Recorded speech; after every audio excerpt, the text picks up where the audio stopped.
Hi, I'm David Gregory, and I will be moderating this commentary for Dress to Kill. And I'm Patricia Morison, who plays Hilda Courtney. And I'm Richard Valley. I'm the publisher of Scarlet Street Magazine, and I'm currently writing a book on the Sherlock Holmes series. Okay, this is the last Basil Rathbone, Nigel Bruce feature film, Sherlock Holmes feature film.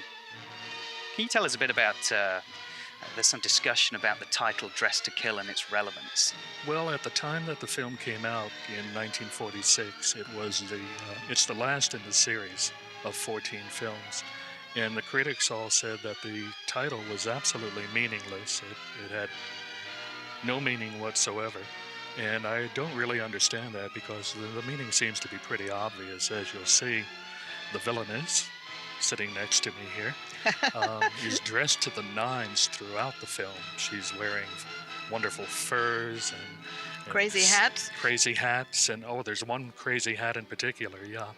And sexy outfits that made the censorship board a little nervous. And she's obviously dressed to kill. There's also perhaps a second meaning to it in that in the course of the film, she disguises herself as a charwoman to commit her crimes. And again, in a way, although she doesn't commit a murder in that outfit, she's dressed to kill. The original title of the film actually was Prelude to Murder. Mm-hmm. And as you'll see, there's a musical plot with music boxes in the film. So that title is apt too, even though you'll find critics who will say that title had no meaning whatsoever either. Well, how picky. Yes. How picky. It's a wonderful movie. Mm-hmm. Why would they have to worry about a title? There are other things to worry about. Exactly. Can you tell us a bit about well, first of all, Richard, why don't you tell us about what the censors had to say specifically about Patricia's gowns, and then Patricia, maybe you can comment on it. I have a letter here from the Breen office, who was the censorship arm of the industry, from January 19th, 1946, and there's a comment on page 20 of the script, which is when Hilda Courtney makes her entrance. And it says, please make certain that the, quote, revealing evening dress, unquote, is not unacceptably revealing. Specifically, Hilda's breasts should be adequately covered. Oh, well, that happened to me in another film that I did at Paramount called The Magnificent Fraud. And I had this wonderful gown designed by Edith Head, and it was a love scene, a close-up with Lloyd Nolan, and it was kind of low, and it was very artistically lit. And when it was over, the censor department cut the whole scene. We had to reshoot it with different lighting because my breasts, as they say, were a little too prominent. And that's not the only time you had a run-in with censorship either, is it? Yes, I did a film called, what was the name of it? Kiss of Death. Oh, The Kiss of Death. I should forget it. I'm not in it anyway. With Victor Mature, which was the film where Richard Widmark pushed the old lady down the stairs. And I played in that. I played an Italian wife of Victor Mature, who's a gangster who sent up the river for crimes, and he puts a crony of his in charge of me and my baby. And the crony rapes me, and I'm so ashamed that I put paper around the windows and put my head in the oven and kill myself. And Darryl Zanuck sent me this wonderful wire saying, you've got an Academy Award performance, because it was so different from anything I had done. The censor cut the whole thing. My name is on the marquee, but I'm not there. Everyone looks for your scene, and you're nowhere they in say, sight. Where is she? This opening scene is interesting in that they're auctioning off the 3 music boxes, which sets up the entire plot of the film. Mm-hmm. And it also gives away the secret that Sherlock Holmes and Dr. Watson try to discover throughout the course of the film. Mm-hmm. If you're really attentive, they play the tunes from all 3 music boxes, and you can tell that all 3 of them are different. Mm-hmm. And it's the fact that the tunes do have these variations that cracks the code that leads to the solution. And it's so subtle. Today, in a film, they'd have to draw it out for you, or you'd never get it. They'd be flashing something on the bottom of the screen saying, here's the clue. Yeah. And this is Frederick Warlock. What do you remember of him, Patricia? Wonderful actor. The old school British actor. Gentlemen. They all were really. That was a whole breed of people in Hollywood at that time. There was a huge British colony. It was lovely. And did you used to meet up with any of these British Well, yes, actors? I was great friends with Ronald Colman and his wife, and every Christmas they'd have a real English Christmas party. In those days, carolers would go around Beverly Hills and sing in the window, and you'd swear you were back in England. He was lovely. He's in a number of the Sherlock Holmes films. A lovely actor. They had a regular. You know, the repertoire. studios at in those days, always kept a crew of fine character actors, and who knew their job and who were so good at it that, for instance, if they had a young star they wanted to promote, they'd surround her with these actors to make her look good. In the film previous to this, Frederick Warlock plays a red herring. Uh-huh. He's not the villain, but You think he is? Dr. Watson suspects him Uh-huh. and sets out to prove that he's the killer, but he isn't. So he was promoted for this film, and he gets to be one of the bad guys. Yes. No, I didn't say so. But she does, sir. Now, of course, this film is set in contemporary times. When did they start doing that with the Sherlock Holmes films and not setting them in 1895? The first two films weren't made by Universal. They were made by 20th Century Fox. And they were set in Victorian times. That was The Hound of the Baskervilles and Adventures of Sherlock Holmes, and they were both made in 1939. Then Fox decided to drop the series. For whatever reason, they were popular films, but they were dropping some of their other series as well. They stopped around the same time from making Mr. Moto movies. And a couple of years went by, and Universal decided to make some Sherlock Holmes films. They got the rights. Meanwhile, Rathbone and Bruce had been doing the radio show. So they were still known for the part and still very popular. So Universal continued with them, but they updated it. And in the initial films in the Universal series, it said that Sherlock Holmes would be fighting modern terrors and such, and he would be fighting Nazis and such. And it didn't prove to be too popular.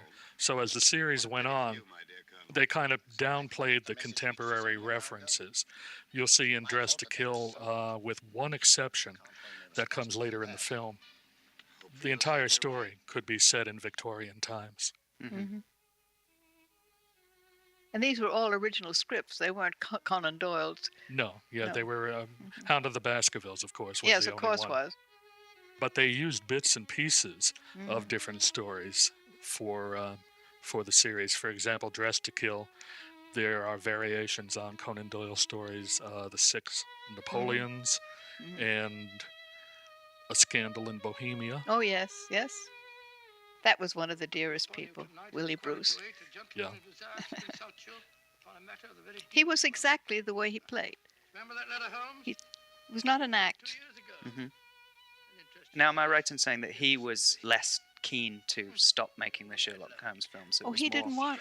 No, Basil wanted to get and go away and do theater, and I'm sorry he did, What a mind. because the theater didn't Sharp enough and brilliant enough to work outwit too me. well for him. Great Sherlock Holmes himself.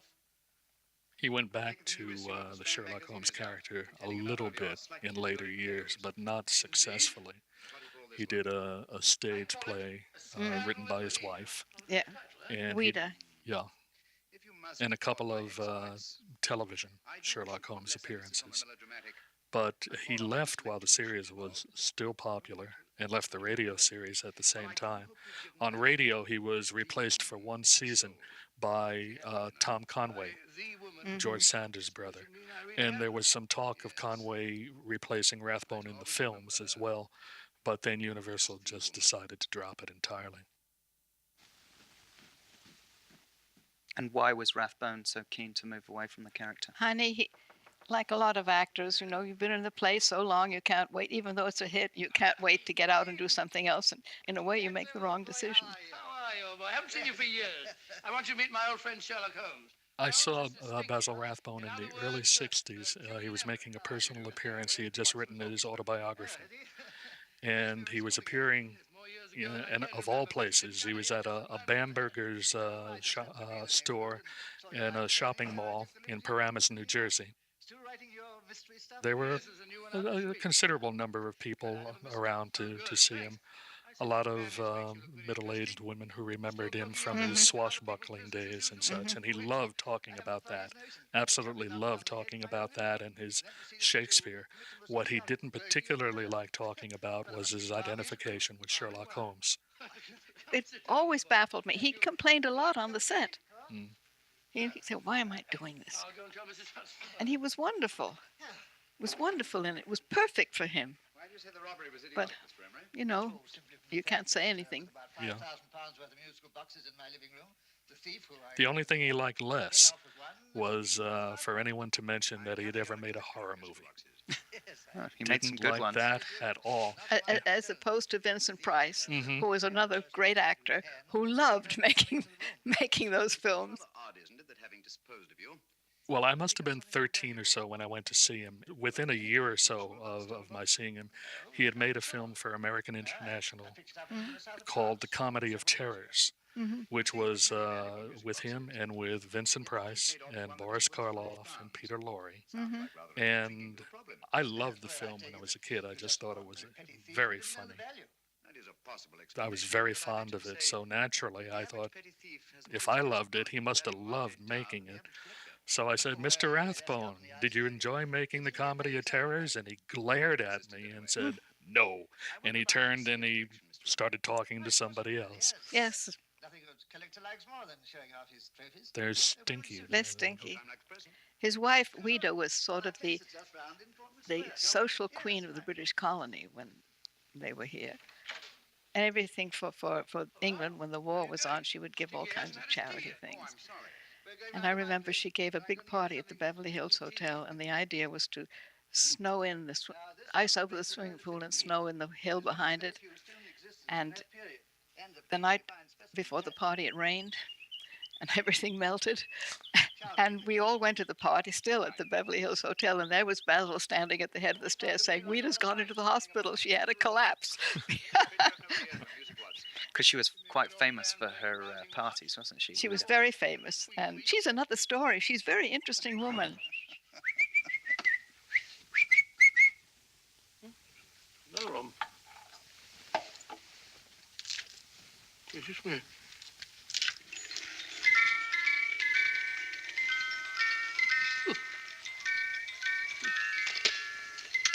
Stupid thing.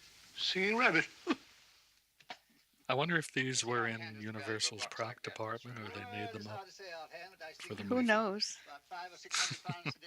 Again, the critics say that, to them, they say it's obvious that Rathbone was bored with playing Holmes by this time and everything, but I don't think you can see that from the We had a film. lot of fun on the set. Yeah.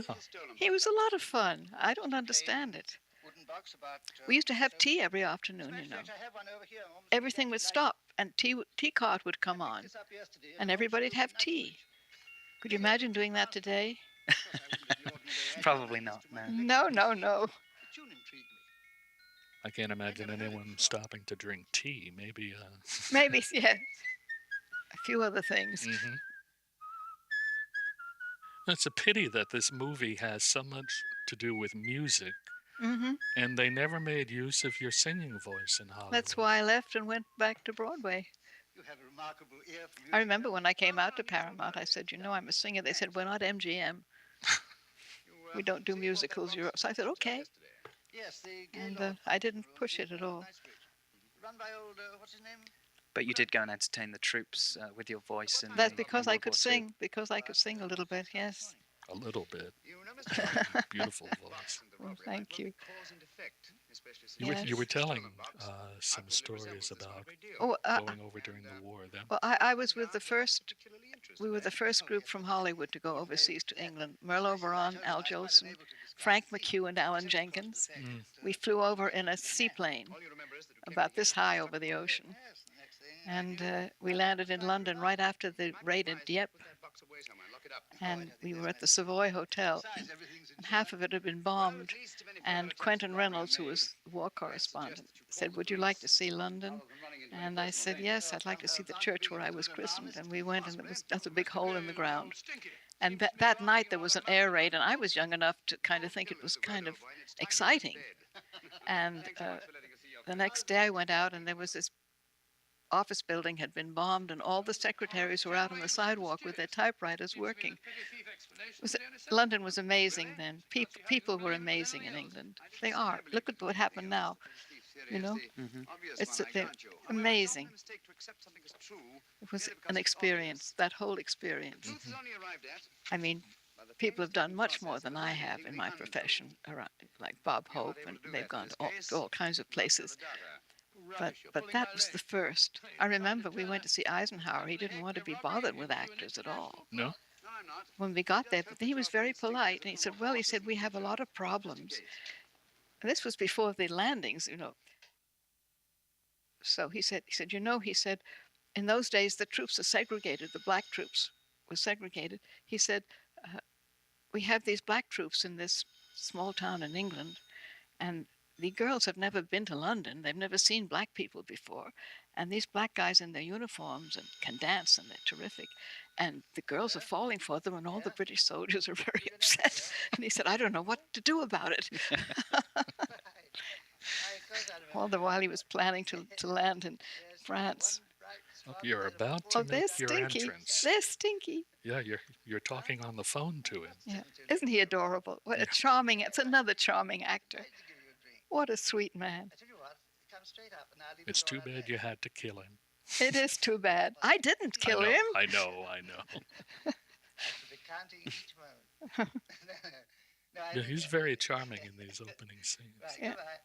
See these good actors in these roles. You don't see people like that. They don't even write roles for them. Here I come. Here you come. And if that isn't Dressed to Kill, I don't know what it is. It's so obvious, isn't it? Yes. There's your plunging neckline. Yes. Must be the pixie in me. I know I shouldn't have called you so late, but I was at a party just around the corner, and I remembered your invitation. So you weren't on a studio contract at this point, were you? No, I was freelancing then. I was under contract to Paramount for 4 years, and then the rest of the time I played in any studio. What a perfectly wonderful collection of musical boxes. You know, when you told me you had a collection, I had no idea it was so attractive. And were you getting a reputation at this point for playing femme fatales? Yes, that's what happened. Because my very first movie, after doing a little British operetta called The Two Bouquets in New York, was a film called Persons in Hiding, which was based on a true story of Kitty Kelly, Machine Gun Kelly. She was a little beauty parlor operator who made him public enemy #1 so she could get furs and perfume. And I'd never played a role like that before, but it was a sleeper success. And after that, they always thought of me as, you know, being the nasty lady. Mm-hmm. Sherlock Holmes? Also for Universal around this time, you made an Inner Sanctum film called Calling Dr. Calling Death. Dr. Death with Lon Chaney Jr. Yes. My childhood. You enjoyed working with him, didn't you? Yes, he was a sweet man, lovely man. He may have been more interested in the I enjoyed working. I love my fellow actors. They can say so-and-so's a bitch or so-and-so's this or that. really. I don't believe it. I think a lot of it is insecurity. Mm-hmm. And I've been very fortunate. Warnings. Who'd want a box like that? In Calling Dr. Death, you're in love with Lon Chaney, and Yes. you're very, very supportive throughout the entire Yes. film until the end, and then you're the killer. Then I'm the killer. Yes, I really did the killing in that. So did you enjoy playing this kind of role? I did. Of course I enjoyed it. Yes, well, we haven't had our drink. You know, I kept hoping for the great, you know, the Song of Bernadette or Gone with the Wind role, which I knew, of course, I could do. But it never happened. And that's when I started deciding, well, I'm going to go back. And I was fortunate that Cole Porter put me in Kiss Me, Kate. Oh, he Now that was quite a... didn't have to kill him. Yeah, there it is. Yeah. Kill him for. All I had to do was walk out with this. He held you in his arms. He held you in his arms. I love it. Now get out. I'm sorry. You're sorry. What about me? It's very important that you hold on to What about your stole. As he dies, it's more important that you've actually holding on to your fashion accessory Yes. than his life. I've got to take it with me.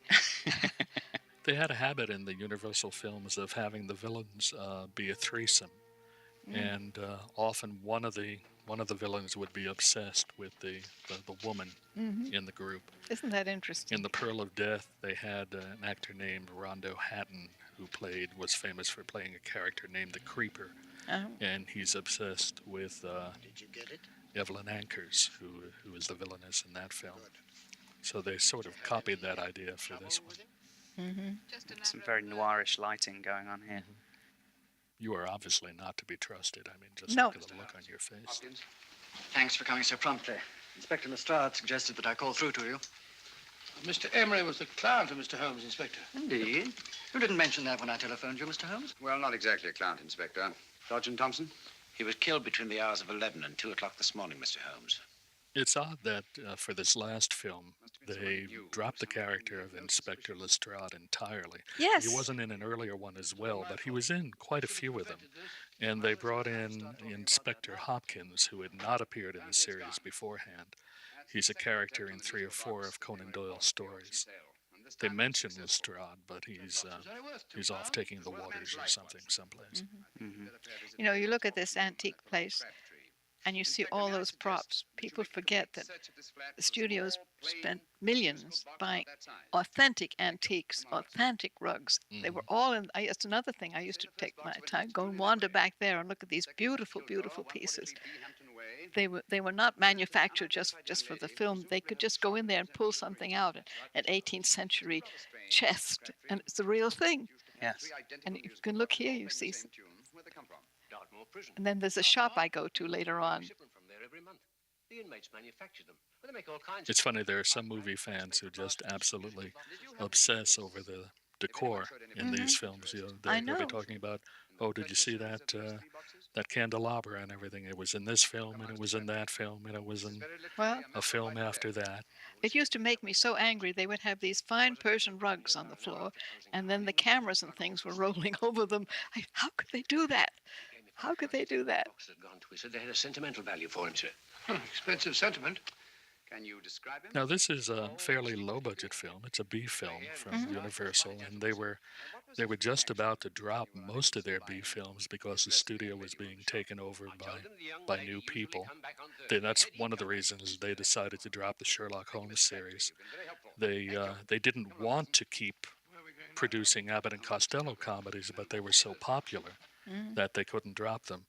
And yet, for a low-budget film in a series that was about to end, it's very richly produced. It is. The atmosphere is beautiful in it. No one at home. I hope that's the explanation.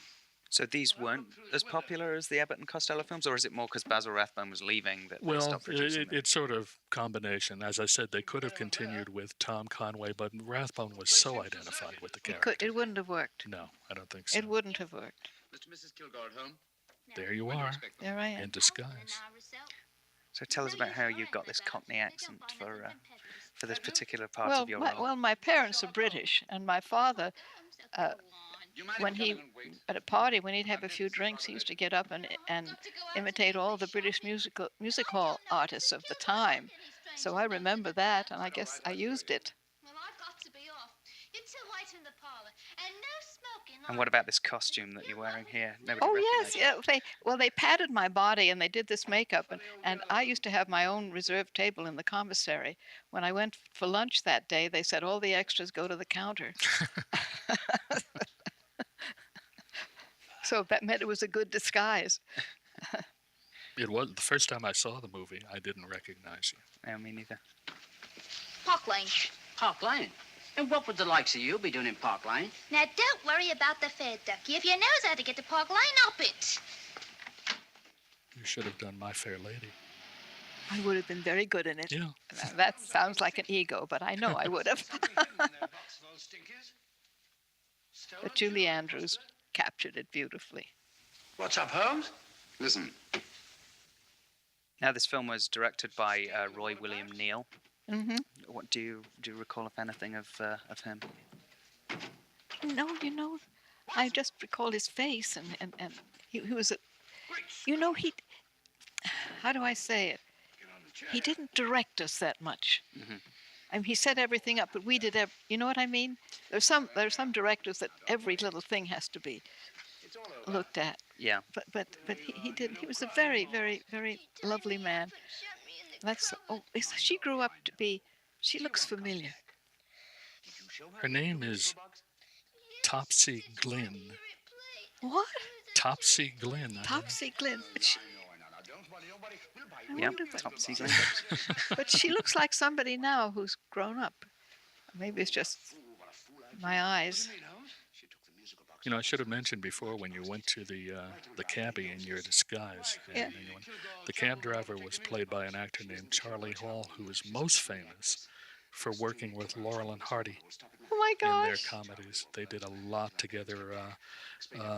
They were adversaries in a couple of shorts called Them Thar Hills and Tit for Tat, where they did the famous routines where violence would escalate until they had destroyed everything inside. But it's like you say, that there were these wonderful actors in Hollywood who would come in for little bit parts. They're only on screen for sometimes less than a minute. Like Metro kept them under contract. Yeah. They were under contract, and they'd pull them up for different movies, and they had a career. Today, no. See, they didn't let you sing, but they let Nigel Bruce do his duck impression. Yeah.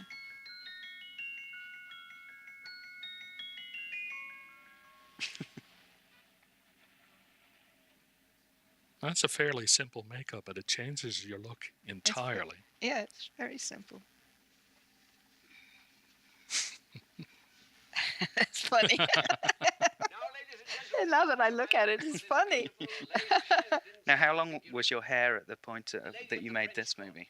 It's about the same as it is now. Mm-hmm. Because, of course, you were famous for having, first of all, for having extremely long hair. Yes. Mm-hmm. Yes.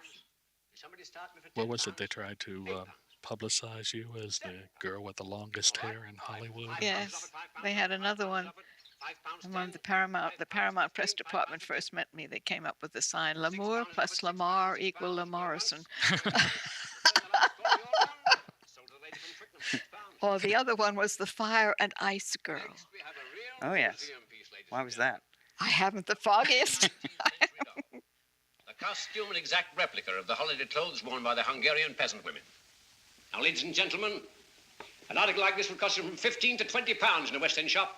I'm not going to ask. Did you prefer being a freelance actress in the studio system, or was it better to be under contract?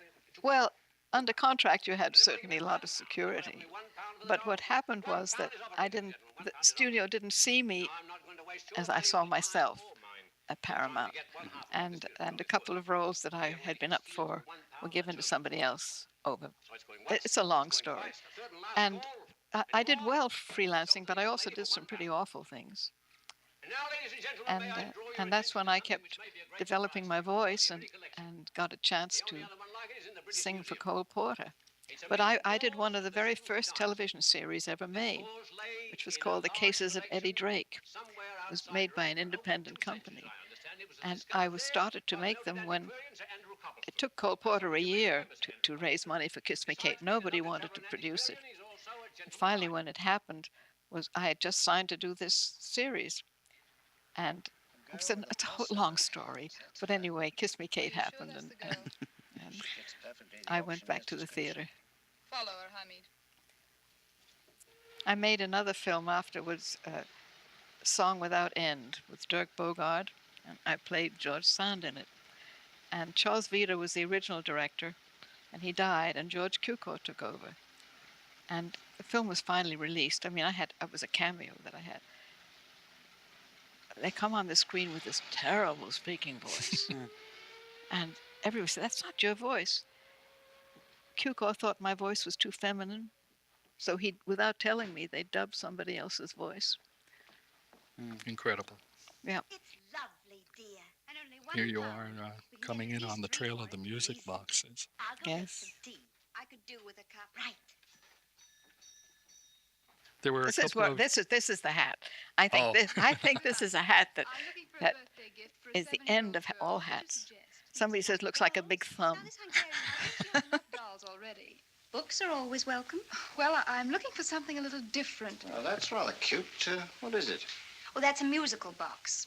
Children always love them. Now, did you think it was kind of outrageous that they dressed you up in such elaborate costumes, or did you rather enjoy that? I It was thought it was good. appropriate It for the was very character. good for her, her character.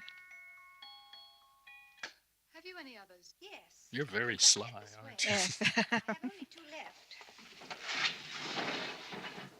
We were talking about something else when the scene was on with Stinky, when you made your entrance. Are you sure There this were a is all couple of right? other points from the Breen office that, Oh, we'll read them. that they were a little wary about. Well, it said on page 21 of the script, please avoid any licentiousness in Emery's look or manner as he removes Hilda's cape. Yeah, was there? I didn't pay attention. And it says there must, of course, be no unacceptable double meaning in Hilda's line, but if the price were high enough. Oh, come on. And then, of course, Hamid kills him, and it says the action of Hamid plunging the knife into Emery's back should be masked. Otherwise, it undoubtedly will be deleted by most political censor boards. Isn't that interesting? Mm-hmm. It was really tough to be a villain in Hollywood because you had to be careful what the censors would let you do. It's tough to be married. You had to have all have twin beds. That's right. In those lovely comedies. Follow that cab. That's right. In Song of the Thin Man, they had twin beds. Did they? Yes. Just so there was no suggestion that married couples were actually sleeping together. That's right. Interesting. Well, there was a rule that if it was only one bed and there were 2 people, that one person, the man or the woman, had to have 1 foot on the floor at all times. He's had us followed. Oh, please. The man in front of the toy shop. Hamid, turn sharp right at the next corner and again at the next.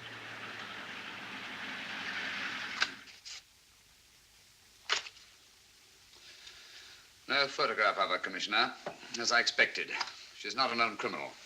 But how do you expect to know if you do find her? This is the scene where we finally find out what it is that's being searched for, and we hear of another killing you're responsible for. We know who they are and from where they operate. Who's covering them? Sergeant Thompson's following them, sir. The head of Scotland Yard is an actor named Ian Wolfe, who was around forever. He made so many films. As late as 1990, I think it was, he was in Warren Beatty's Dick Tracy film. Mm-hmm.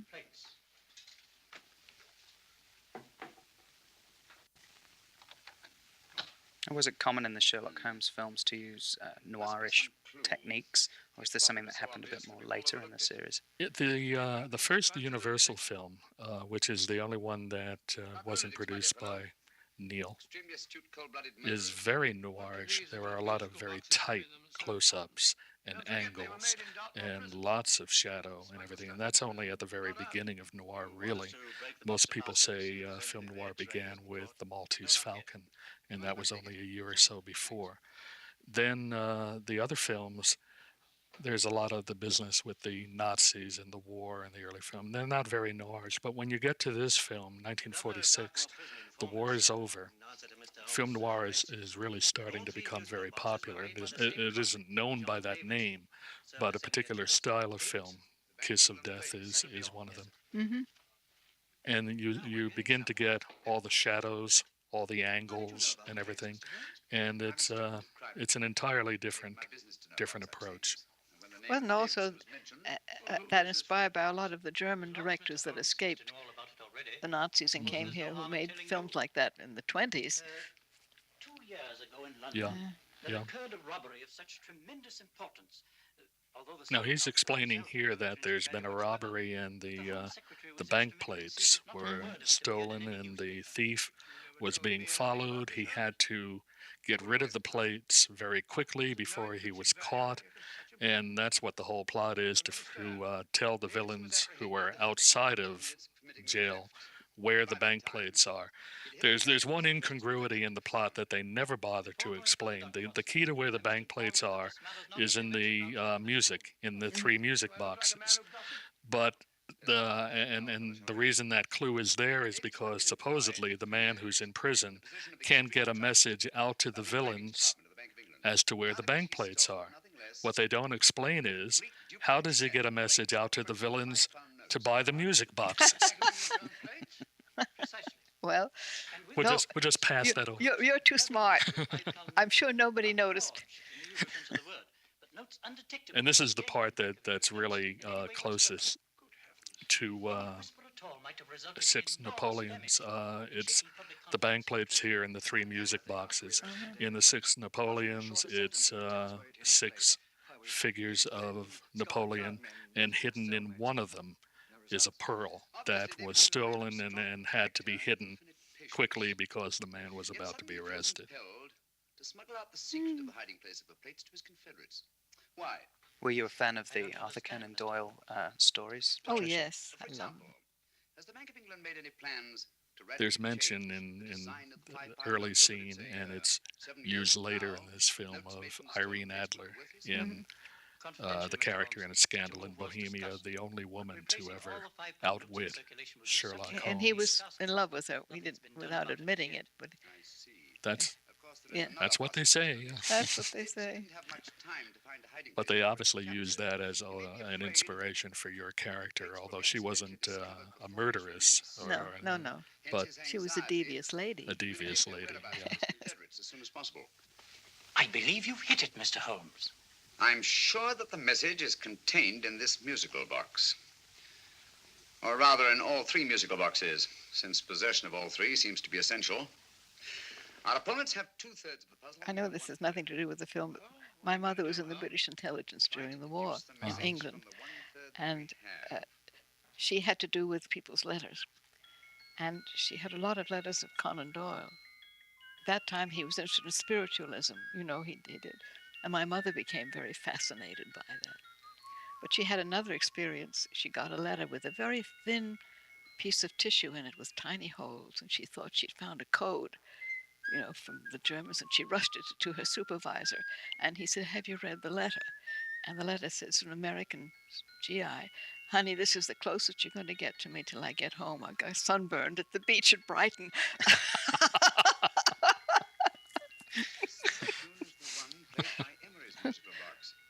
But she was a great fan of Conan Doyle. Sounds the same to me. Is there any film that you actually got to sing in? There's a film we made in Mexico called, thank God I forgot it, with Jean Raymond and Sigrid Guri. I can't think of the name of it. I played a Romanian spy. It's for you, Inspector. And I got to sing, nightclub singer, and I got to sing in that. What? I sang, and we filmed it in Mexico City. Oh my goodness, that I should forget it. We had more fun in Mexico City than we did filming, Is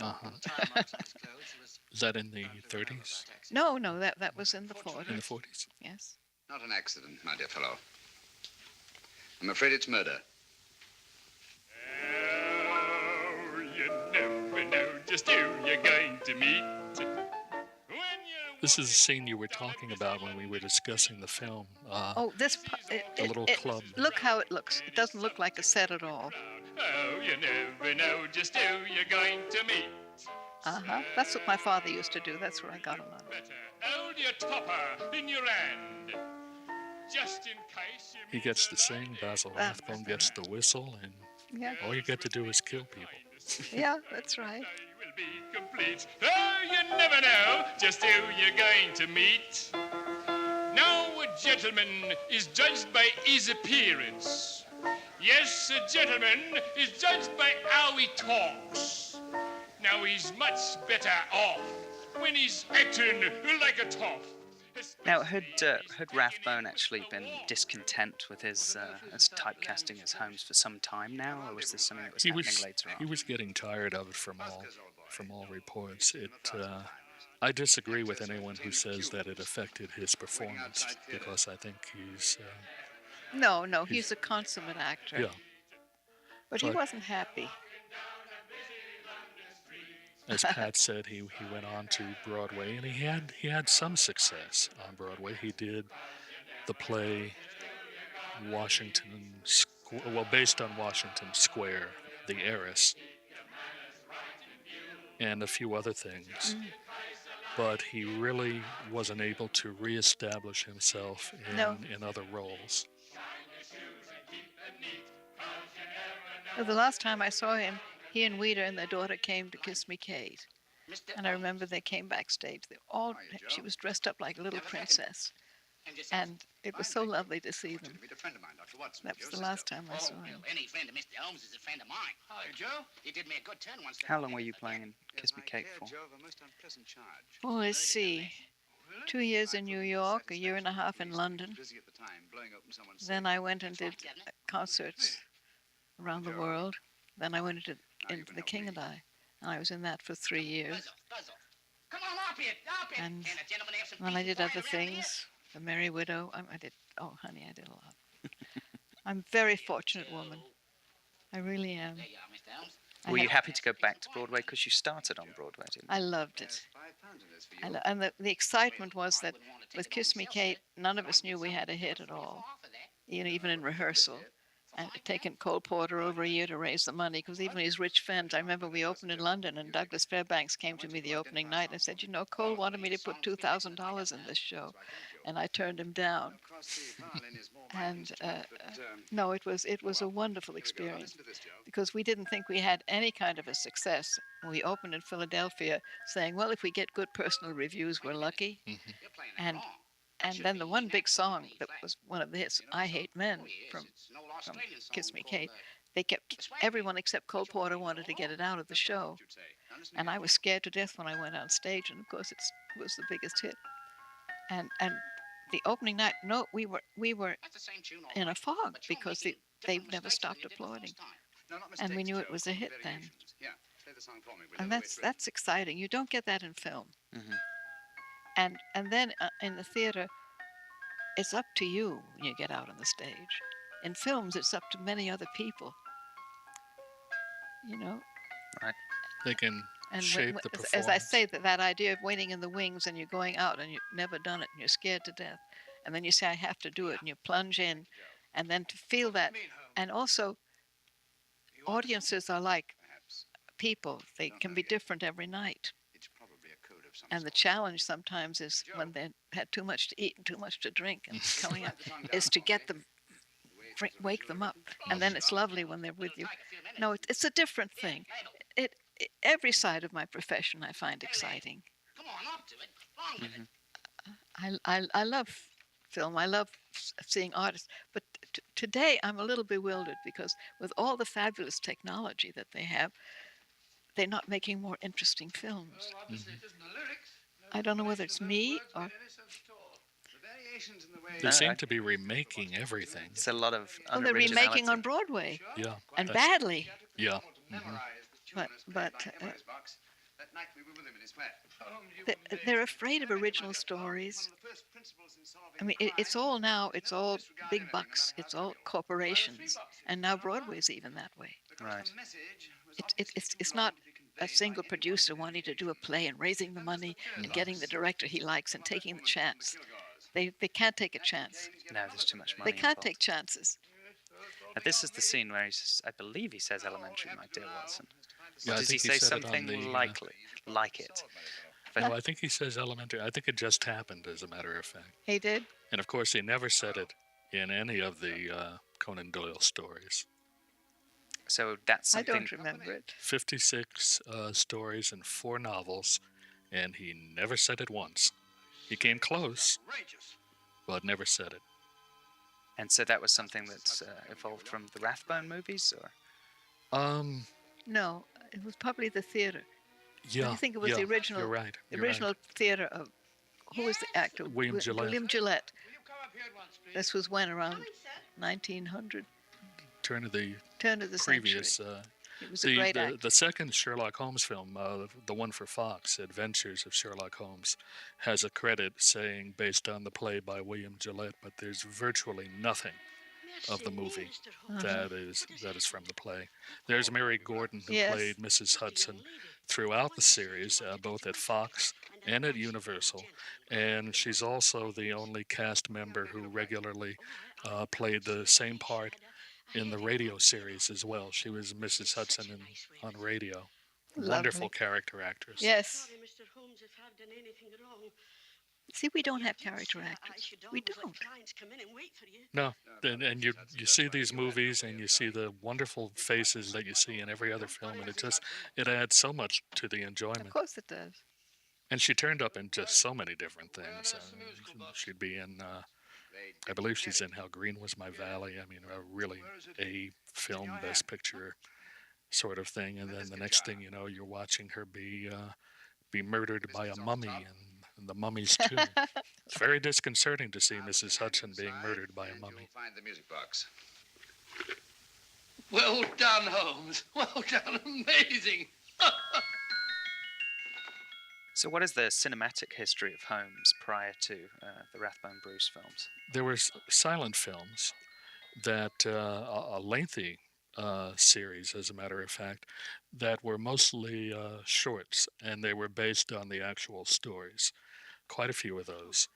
Then there were a couple of American films with an actor named Clive Brooke, who played the part a few times.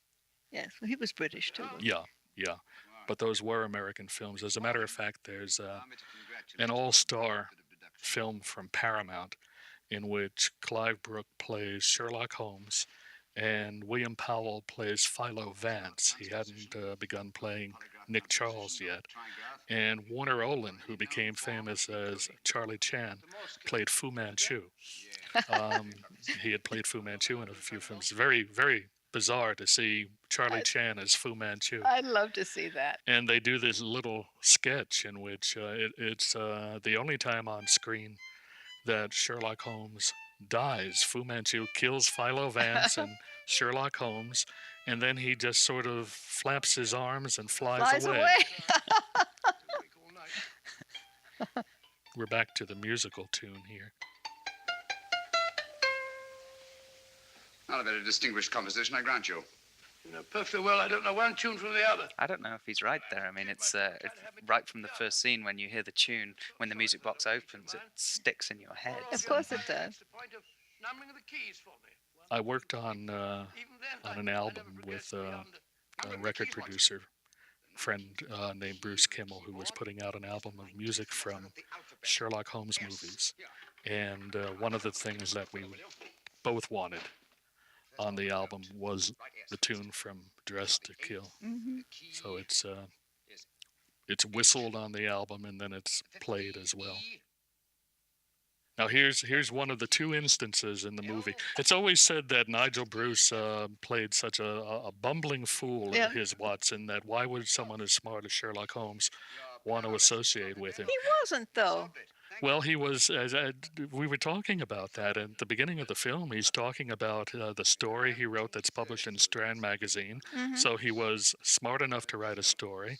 Throughout the series, his talents as a doctor. He comes up all the time. Yeah. Mm-hmm. I mean, that's just his personality, but it doesn't mean he's a stupid idiot. He was a charmer, Willie. Yeah. We called him Willie. Yeah. What a sweet man. There's no doubt in my mind that they'll try to secure our third of the message that's missing. Did you socialize at all away from the... Well, yes, they used to come over for tea. He and his lovely wife. Difficult as it may be, we can find the used to have dinner. As I say, it was a close-knit in Beverly Hills. We live in Beverly Hills then. It was a close-knit British colony. And since my mother made them feel at home, they would always come over. I remember when Brian Ahern, he's Irish, he used to come over for tea, and one day he came to my mother and he said, "I've got something to tell you." He said, "I've just met the loveliest girl."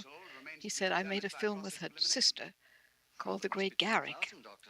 Her sister is Olivia de Havilland. This lovely girl has no desire whatsoever to be an actress. And her name is Joan Fontaine." He said, "She just wants to be married." Well, that turned out to be a an interesting development. Yeah. Within about 3 years, she'd won an Oscar. That's right. And they divorced. Thank you. In the meantime, I intend to follow up a little clue concerning a cigarette. Twice in this movie, Dr. Watson comes up with the vital clue. That, Of course. You're certain of the identification of the tobacco? Although it is Holmes who has to actually recognize it as a clue. true. He doesn't know he's solving the mystery, but he does. You know, it puzzled me that Basil got bored with this, because the character is one of the most interesting characters ever written, and challenging. And yes, these were scripts, that they were not Conan Doyle's version. But what a character to play. What unforgettable. It's made him unforgettable. I mean, those wonderful movies with Errol Flynn where he's fencing up and down the stairs are fabulous. But this is what made him. That's quite an outfit. Yeah. But you see, I'm well covered. Yes. Mrs. Courtney? Yes. This is interesting, too, because, again, it calls on the original stories. You've lured Sherlock Holmes to your apartment with your cigarette. And in the stories, it's mentioned that, and it's mentioned here in the scene, that Holmes has written a monograph on, I think it's 104 different varieties of tobacco ash. And you leave your cigarette as a clue to draw him to you so that you can bump him off. That's right. Mrs. Courtney, you seem to forget that you and I have met before. I'm sorry. I'm sure I would have remembered meeting the great Sherlock Holmes. But I mean, we were talking a bit about, just how rich the production design is and the costumes and everything. Yes. I mean, although this was a B picture, it doesn't seem like anyone was actually approaching it as a B picture. No. And the lighting, and the time they took lighting it. Why did you say you knew them? As I said, the atmosphere that they created in it, you couldn't do that today, even with all your technology and photographing the real thing, because this is an art. It's wonderful to see the film, too, with this quality, because they've done a wonderful job restoring it. They've done a wonderful job restoring it, my God. It's amazing that as popular a series as the Sherlock Holmes series, 4 of the movies went into public domain because they didn't keep up the rights to it. Oh, dear. Universal let this one lapse into public domain, and Terror by Night, and The Woman in Green, and Sherlock Holmes and the Secret Weapon. That's 4 out of the 12 Sherlock Holmes films they produced. It's amazing. So it hasn't looked this good in ages because anyone could release it. Yeah. They're identical, aren't they? Yes, I must admit they are. You see, Mr. Holmes, to catch one as clever as you, I had to use a very special lure. I knew you'd be unable to resist the bait of my cigarette, having read with great interest your monograph on the ashes of 140 different varieties of tobacco. I should advise. So I'm sure, having played the character so many times, Basil was probably directing himself quite a lot. Very much, yes. He knew what he was going to do. Thank you, Mr. Holmes. Praise Now there's a murder attempt coming up that I really should comment on. Actually, first of all, I want to mention that this is so typically Hollywood. You've gone to all this trouble to lure Sherlock Holmes into your trap, to dispose of him. Now, all you have to do is shoot him. Yeah, that's right. Or have one of them shoot him or stab him. And he's dead and he's gone. But no, that's not the way villains do things, right? You've got an elaborate death trap that's going to involve taking him out of the apartment to another place where he can elaborately be murdered. This is why villains never get away with it. Mm-hmm. That's right. Fearfully awkward having a dead body lying about. Don't you agree? Don't go. She said, we don't want to have a dead body lying around here. Well, that's the reason. There you go. There's a perfect reason. You don't want to get blood on your carpets, I guess. Or your clothes, more. Mm-hmm. Now the scene coming up is the murder attempt, and this made the Breen office very nervous. The attempt is going to be to gas Sherlock Holmes in a locked garage, and the Breen office comments The manner in which the heavies undertake to dispose of Holmes is unacceptable as now written, for the reason that it presents a detailed method of committing murder. Everyone who saw this movie was going to go home and try it themselves. Go ahead and do it, yes. It goes on, we discussed this scene with Mr. Howard Benedict, who's one of the producers, on the telephone this morning. He understands perfectly the difficulties involved and will submit a revised scene for our consideration. So they toned it down a bit. Another amazing thing about this is the reference to the Germans and to the way they used gas to dispose of people, yes. And it's surprising for that to turn up in a 1946 film, this sort of just passing reference to the Holocaust, and not commented upon, just mentioned. And that turned out to be something that local censor boards were very concerned about and insisted that it be cut from the film after the film had been produced. For instance, I have a confidential letter here from a local censor board from Ontario. They wanted to eliminate, I guess this is in Stinky's Murder, it says, eliminate view of man recoiling and falling to floor after being struck in back by knife. So that scene with your fur being pulled down to the floor in Ontario, that was cut. Such a great scene. Yeah. And then it says here, and this was cut entirely from the film post-production, eliminate following underlined dialogue by Kavanaugh. Quote, you'll be happy to know, Mr. Holmes, that your death will be a painless one. Hamid, attach this to the motor of the taxi. That little attachment, my dear Mr. Holmes, contains the deadly fluid known as monosulfide. The Germans used it with gratifying results in removing their undesirables. Wow.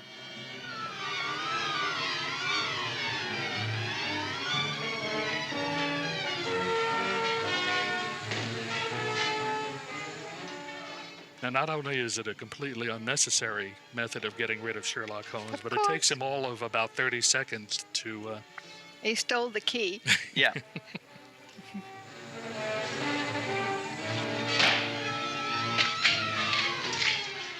And he's free.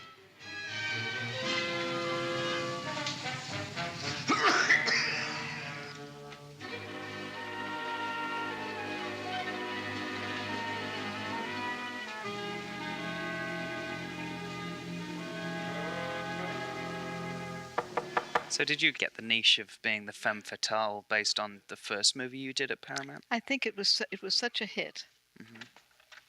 It was entirely different to this. I was not elegant at all. It was just a cheap little beauty parlor. Right. Was that Persons in Hiding? Persons in Hiding, yes. And then after that, what did I get? Then, like at Paramount, I did One Night in Lisbon with Madeline Carroll and Fred McMurray. I played the sexy other woman, sort of in the film. Then one time they decided that they wanted to do a comedy with me, with Preston Foster, called Night in New Orleans. They wanted me to play a blonde, a dumb blonde wife of a detective. They thought, well, you can play comedy, So I refused to bleach my hair, so they put a blonde wig on me, and nothing changed me. No makeup could change me as much as a blonde wig. And I played this stupid blonde with a little voice like that. It was terrible. It never went anywhere. They know what they're doing. I wish I could have been more like Betty Davis, who said, no, I won't do this. I said, well, they're the producers. They know what's... And of course it wasn't. They didn't see me. It's strange. But I wouldn't have missed the experience. Here's another scene that the Breen office was nervous about. They had a note here. The seduction scene? Yes, it's the scene of Watson patting Hilda's knee should be handled carefully. And a word had to be cut. A little later on in the script, it says, the word damnably is unacceptable. Oh, there. Might I have a glass of water? Glass of water. You had some trouble with censorship in Kiss Me Kate with a word that, Oh, that yes. they didn't want you to say. Well, no, the producers wanted me to say it. My first line in the show, which a scene leads up to Mike saying, "You bastard," and I walk off stage, and I never said that in my life. And I said, I can't possibly say that. And we thought of "you louse" and "you jerk" and "you bum," whatever. It wouldn't work. So opening night in New York, I said, "You bastard," and the gasp in the audience was unbelievable. And of course, after all the years of doing it, playing the role in London, the censors wouldn't allow me to say it, except you can say bastard in Shakespeare. Of course, it's in a different reference, but I said it for so long that when I came home, I was driving my British mother in Hollywood, and its car came in front of me. Without thinking, I put my head out of the door and said, "You bastard."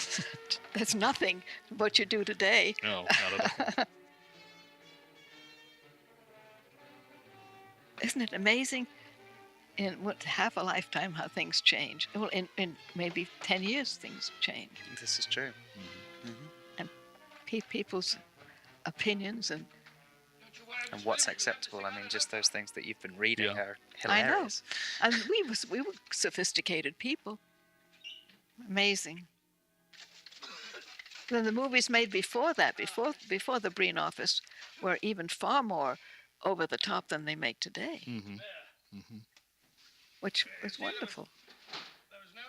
In this scene, you've used a smoke bomb, Yes. smoke rocket, to find out where the third music box is hidden. And the idea is taken right from the story A Scandal in Bohemia, Yes. in which Sherlock Holmes, as a clergyman, finds out where Irene Adler is hiding some important letters by using the same idea. So you got to figure if it can fool Irene Adler, it can fool Dr. Watson. Of course. Well? Good. And Holmes? By now, Mr. Holmes has no doubt exchanged his violin for a harp. Always assuming that heaven is Dr. Watson gets very upset that he's been foiled by you as well. Yeah. And now that we have the missing musical box. It's a very fluid camera in the movie. There's, Yes. There's use throughout of mirrors. It's very sophisticated. 19th letter. In addition to Basil, of course, and Nigel, Roy William Neal had directed most of these, so it must have been pretty much second nature to him by now. Yeah. He definitely had a feel for them, and the success of the series is very dependent on what he brought to them, because not only as director, but as producer. Well, she came here, let off a smoke bomb. And he passed away the year after this? Yeah. Yes. Yeah. He was going on to A features, to bigger budgeted films, as a result of his success with this series, and died suddenly. What a shame, because really, he had an eye in making this look like an A film. What do you mean? If I remember correctly, you wrote about my little experiment with smoke and the crying fire and a story. Didn't you make that great Karloff film, The Black Room? The Black Room, yes, wonderful film from the 30s with Karloff as an evil twin and a good twin. Oh my gosh! And very effective film. Planted here for one express purpose. I saw Karloff in the first film. What was the film that Eddie Robinson met? Eddie Robinson, the gangster. His first film, gangster film. Little Caesar? Little Caesar. Karloff was one of the gangsters, and George Raft. No. Scarface. No. Scarface with Paul Muni. Scarface, Paul Muni. Yeah, Karloff, and I saw it the other night on TCM. And my God, and he was so young and skinny. Yeah, and he's killed off in a bowling alley. That's right. Thank you. Leaving the front reception room. Talking of horror icons, can you tell us of your friendship with Vincent Price? Oh, honey, I knew Vincent and his last wife, Coral Brown. for quite a few years. Cora was a very elegant woman. You know the film she did based on the story of the little girl, the woman who was the little girl of Alice in Wonderland? Yes, yes. She was a brilliant actress, but she had a mouth on her that was from stevedores from every country, and she could be terribly elegantly use it. And Vinny, who never said anything, he just loved every time she did that. We had so much fun. There were so many stories about her. But he was lovely, and he was a great art collector. And he gave his collection of etchings and drawings and lithographs to East Los Angeles College, which is in East Los Angeles. And there's a whole gallery there, the Vincent Price Gallery, because he said the Latino children should learn about art. And he said, I want to give them things that are small enough that they can take them down from the wall and look at it. And he's nurtured many, many Chicano artists. And when he died, we had his memorial service there. He was unlike Rathbone in that he didn't mind being associated with horror. Oh, he loved it, honey. And he, when I first met him was when I was going to drama school. It was a play called Victoria Regina with Helen Hayes, and I was the general understudy. And Vincent Price played Prince Albert. And, of course, I didn't dare speak to him. He would come in. I thought he was so gorgeous. And he'd come in. And years later, when I did meet him again, and it was doing a paladin thing, for Western, where we were to play a couple of Shakespearean actors touring the West. And I said, Mr. Price, I said, and I mentioned a line he spoke, and it was that Prince Albert, one of his first lines, and arriving at Buckingham Palace, was to say, in England, doth rain, in England it rains, over and over. And I went, he said, what is that from? I said, you said that. And he said, no. And I said, every night I watched you. And that's how we became friends.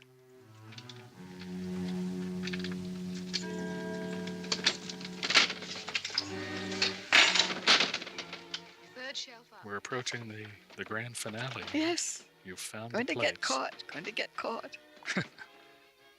There's another hat with a feather. Somehow I always felt watching these Sherlock Holmes films that whenever they caught the villainess, whether it was you or Gail Sundergaard or Hilary Brooke, that they'd go to on trial and they get freed. They get because they're just too clever. I can't picture you being punished. Oh, I don't know. I deserved it. Cherish the memory of your flattering words. Memory? Oh, thank you. And now I have a most regrettable task to perform. See, she accepted her fate. Yeah. Graciously. Oops. But I think that's because she has another plan. I really do. Mm-hmm. Well, if it was going to continue, maybe she'd get back. It should be mentioned that in addition to Sherlock Holmes, and this being the last of the Sherlock Holmes films, you were also in the last of the Thin Man movies. Exactly. Song of the Thin Man. Mm-hmm. That's when I shoot my husband. Yep. In my gorgeous gown. He deserved it, though. He was the villain. Yeah. Well, there you go. Mm-hmm. Now, how are the bobbies usually represented in these films, the English bobbies? How are they represented? They're just sort of... Aren't they usually kind of bumbling as well? And very often. No one's quite so bumbling as Inspector Lestrade. They made him dumber than Watson, so that... that's the finish, though. That's the last time you see them on screen. That's Holmes it, and yes. Watson. Yes. Isn't that lovely? It's a good film. Yeah, thank you very much, Patricia. Oh, honey, I enjoyed every minute of it. It's fun.